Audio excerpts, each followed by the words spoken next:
ফরিদপুরের সদরপুর উপজেলা যুবদলের আয়োজনে মঙ্গলবার বিকেল 4টায় যুব সমাবেশ অনুষ্ঠিত হয়েছে। সমাবেশে সভাপতিত্ব করেন সাবেক যুগ্ম আহ্বায়ক মুন্সি ইসরাত। প্রধান অতিথি হিসেবে উপস্থিত ছিলেন বাংলাদেশ জাতীয়তাবাদী কৃষক দলের সাধারণ সম্পাদক ও ফরিদপুর 4 আসনের বিএনপির মনোনীত প্রার্থী শহীদুল ইসলাম খান বাবুল। অনুষ্ঠানে মোল্লা ফয়সাল ও অ্যাডভোকেট মোহাম্মদ তুহিন মৃধা সঞ্চালনা করেন। শহীদুল ইসলাম খান বাবুল তার বক্তব্যে বলেন, আমরা নির্বাচিত হলে যুবকদের জন্য আধুনিক বিনোদন ও কর্মসংস্থান নিশ্চিত করব। এই যুবকেরাই আমার শক্তি।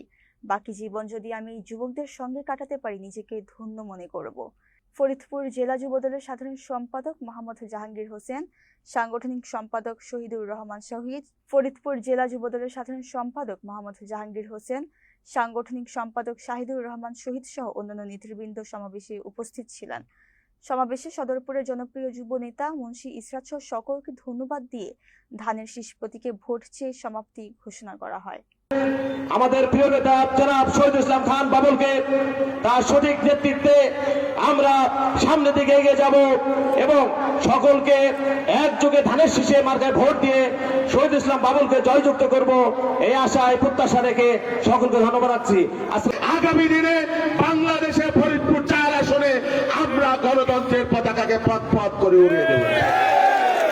প্রিয় বন্ধুরা, আমরা আছি তোমার সাথে, বাবুল ভাই এগিয়ে চলো, আমরা আছি তোমার সাথে, বাবুল ভাই এগিয়ে চলো, আমরা আছি তোমার সাথে। প্রিয় বন্ধুরা, যুবকদের সমাবেশ, যুবকরাই শক্তি, যুবকরাই পান, যুবকরাই ইতিহাস বদলে দিতে পারে।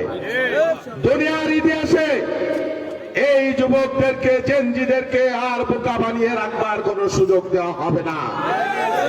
বাংলাদেশের যুব সমাজ জেগে উঠছে। আমি স্পষ্ট করে ঘোষণা দিচ্ছি, আমরা নির্বাচিত হতে পারলে এই সদরপুরের যুবকদের জন্য আধুনিক বিনোদনের সকল আয়োজন, সকল ব্যবস্থা আমরা করে দেব।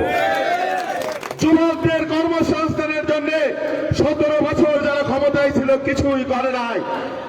আত্মকর্মসংস্থান, সরকারি সুবিধা এবং চাকরির বাজারে প্রাইভেট সরকারি চাকরির জন্য এই সদরপুর ভাঙ্গা চরপচনের লোকেরা সর্বোচ্চ অগ্রাধিকার পাবে এবং আমি তাদের জন্য সেই ব্যবস্থা ইনশাল্লাহ করব। যুবকদের জন্য বক্তব্য, মাদসা সত্যি আজকে গ্রাম বাংলার ঘরে ঘরে সর্বনাশা অবস্থা। আপনাদেরকে বলবো, যুবকদেরকে বলবো, তোমরা মাদক থেকে 100 হাত দূরে থাকবে। মাদক শুধু তোমার একার না, তোমার পরিবার, তোমার সমাজ, তোমার রাজনীতি সব কিছু ধ্বংস করে দিতে পারে।